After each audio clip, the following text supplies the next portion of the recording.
Good morning, happy Tuesday. I want to start today by talking for a little bit about the UK's electoral system. This is the first pure parliamentary democracy that we've talked about in this course, so there's going to be some unfamiliar aspects. The first thing that is confusing to most American students of British politics is that we in the United States tend to kind of expect that elections are going to happen on a regular 2 and 4 year cycle. Every 2 years we elect members of the House and some members of the Senate. Every 4 years we elect a president. It's like clockwork. You can just do multiplication and figure out when there's going to be an election. Not the same in the United Kingdom and in other parliamentary democracies. Elections in the UK don't happen on a precisely fixed schedule. Instead, general elections, which means that the entirety of the House of Commons goes up for election, happen under a couple of circumstances. Before 2011, it was simple because the Prime Minister could call, just under their own authority, unilaterally, without asking anybody else, could call a general election. To be really technical about it, this is one of those powers that actually the Queen exercises, but the Prime Minister effectively gets to tell her when to do it, but we don't need to worry a ton about that. So before 2011, it was fairly common to see prime ministers saying, I think that my party is more popular than it was at the time that we were last elected, so I'm going to dissolve parliament and hold a general election and hopefully get a bigger majority for myself. Sometimes that worked, sometimes it didn't. But before 2011, the prime minister had the power to do that, even if it was just for purely political reasons, even if it was just because they thought that they could increase the size of their majority by calling a new general election. In 2011, though, for political reasons that we'll talk about in the second half of this lecture, Parliament passed a law called the Fixed Term Parliaments Act that took away the prerogative of the Queen, which really meant the prerogative of the Prime Minister, to call a new election whenever they wanted. Instead, now, since 2011, under the current laws, there's 3 circumstances under which you can have a new general election in the UK. The first is the fixed term part of the Fixed Term Parliaments Act, which is that if Parliament is 5 years old, if it's been 5 years since the last general election happened, there has to be a new general election. So every election, a 5-year clock starts counting down, and if that clock runs out before a new election, there's going to be everybody goes home and there's a new parliamentary election. Second possibility is that you can get 2/3 of MPs, of members of Parliament, that is to say members of the House of Commons, to vote to hold a new general election. So the Prime Minister could still conceivably say, I want a new election because I think this is going to be politically good for me, but it's much, much harder because they have to get 2/3 of the House of Commons to agree to that. This happened in 2019. I'll talk about it a little bit later. Prime Minister Boris Johnson wanted a new election because he thought he could increase his majority. Eventually, the Labour Party in opposition agreed to this, saying, well, maybe we could run a good campaign and increase our representation in Parliament. The Conservatives were right. Labour was wrong. Labour got defeated.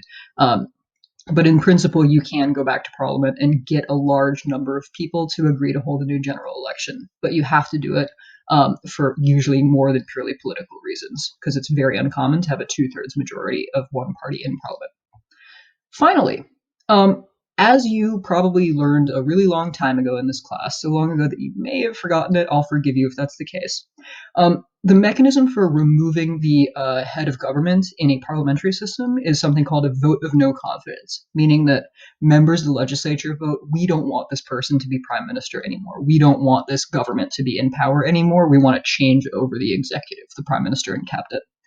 Under the Fixed Term Parliaments Act, if the government loses a vote of no confidence, if a majority of members of the House of Commons say, we don't like these people anymore, then there's a 14-day opportunity to form a new government. So they could pick the party in the majority or in the plurality in Commons could pick a new leader.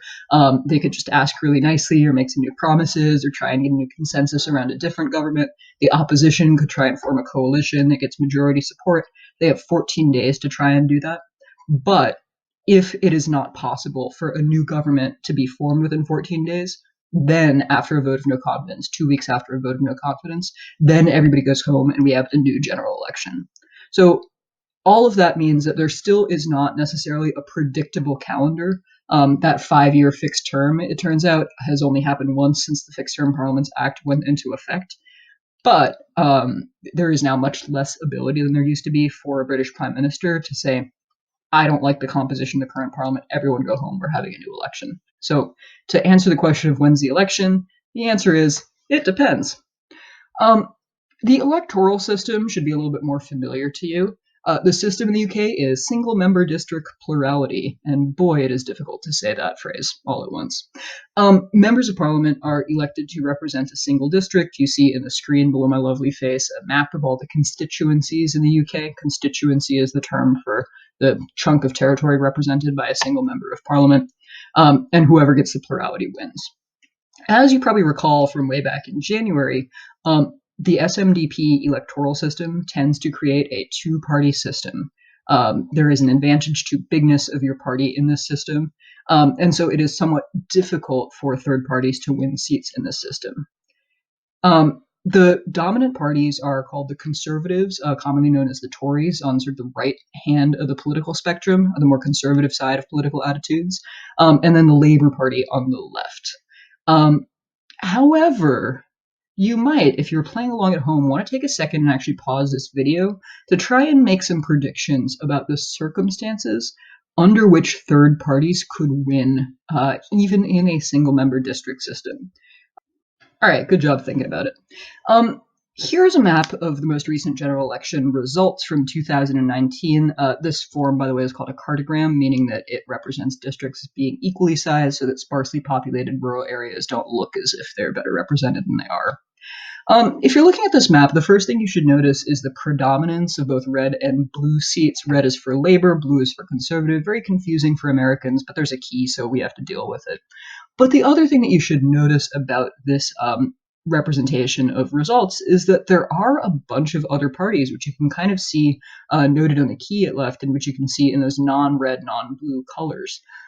In particular, a couple of parties to point out that tend to win, that do win seats despite the nature of the UK's electoral system. Most of the third parties that win seats in Parliament are regional parties. A couple of these are nationalist or separatist parties. In the north, in Scotland, there's the SNP, the Scottish National Party. In Wales, in the west, there is a party called Plaid Cymru, which I know is not pronounced how you thought it was pronounced. And then in Northern Ireland, there's a nationalist party called Sinn Féin, all of which advocate independence for their respective regions from the United Kingdom.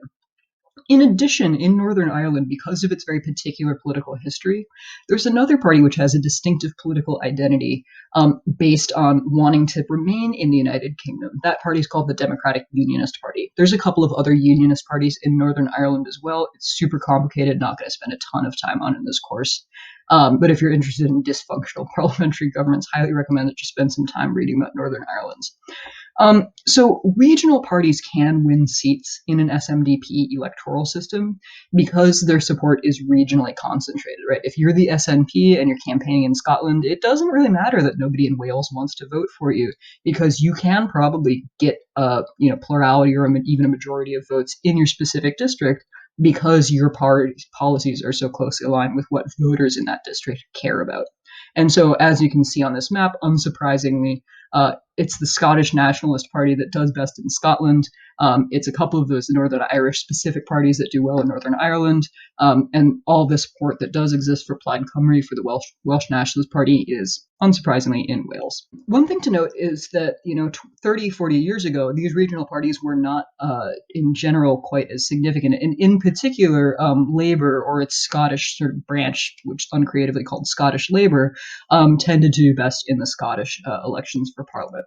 But in the 1990s, under Tony Blair, the UK started this process known as devolution, in which it created regional legislatures in Wales and Scotland and Northern Ireland, and gave more significant powers to those regional governments. The effect of that was to strengthen these regional parties because all of a sudden, for instance, the Scottish National Party could build up its base of support by campaigning for seats in the Scottish regional legislature, and by using that as a platform to advocate their ideas, to advocate Scottish independence, to advocate at least further devolution of powers to Scotland.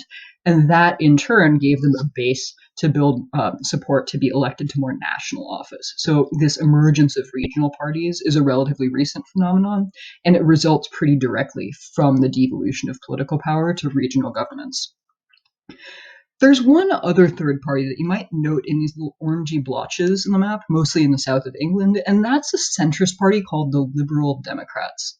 The Lib Dems tend to appeal to sort of wealthier, professional, higher educated voters.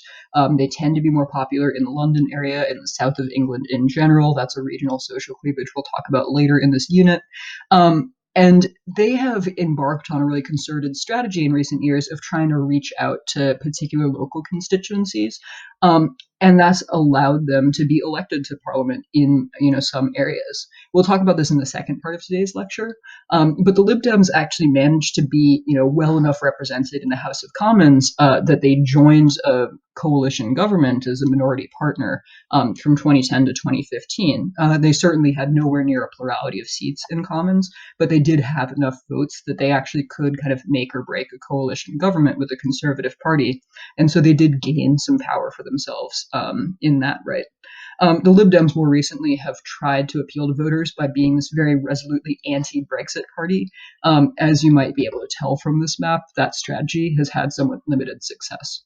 So, in sum, British elections, single-member district plurality system, that generally lends itself to a two-party system dominated by Labour and by the Conservatives, but there is room for especially regionally specific third parties and for one ideologically specific third party with a couple of local strongholds.